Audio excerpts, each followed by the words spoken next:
ნატოს 2 დეკემბრის მინისტერიალი კონცენტრირებული იქნება რამდენიმე საკითხზე. ეს არის ავღანეთი, უსაფრთხოების გამოწვევები და ნატოს მომავალი მისია და ასევე ნატოს მეკავშირეების პოლიტიკა დღევანდელი რეგიონალური გამოწვევების ფონზე.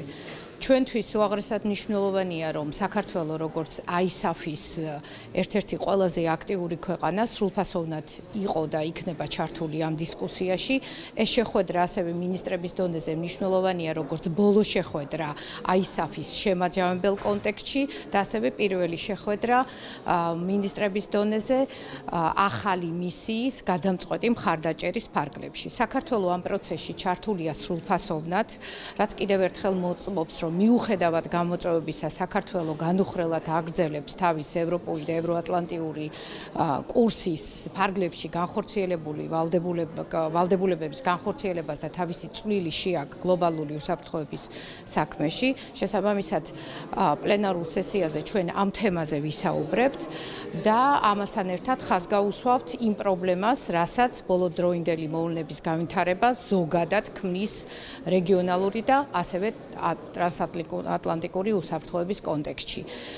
შეხვედრები დაგეგმილია ნატოს წევრი ქვეყნების 10-მდე მინისტრთან, ასევე პირდაპირ შეხვედრა იქნება გენერალურ მდივან სტოლტენბერგთან, რომელმაც როგორც მოგეხსენებათ, პირველმა გააკეთა ძალიან მკაფიო განცხადება მას შემდეგ, რაც ეგრეთ წოდებულ ხელშეკრულებას ხელი მოეწერა რუსეთსა და აფხაზეთის დე-ფაქტო ხელისუფლებას შორის.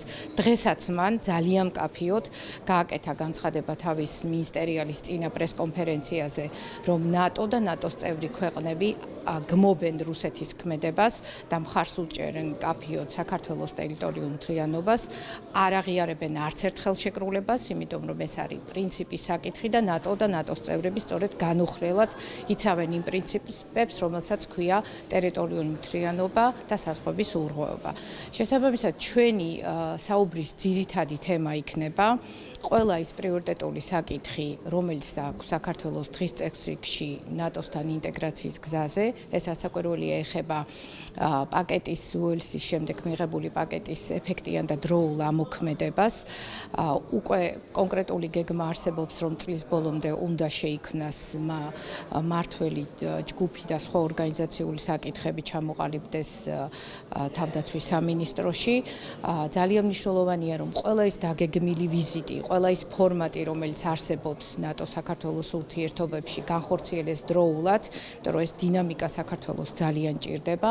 ამ მიმართულებით ჩვენ ნატოს გენერალურ მდივნის მხარდაჭერა გვაქვს და ამის თაობაზე პრემიერ-მინისტრთან შეხვედრის დროსაც ძალიან ხაზგასმით ითქვა.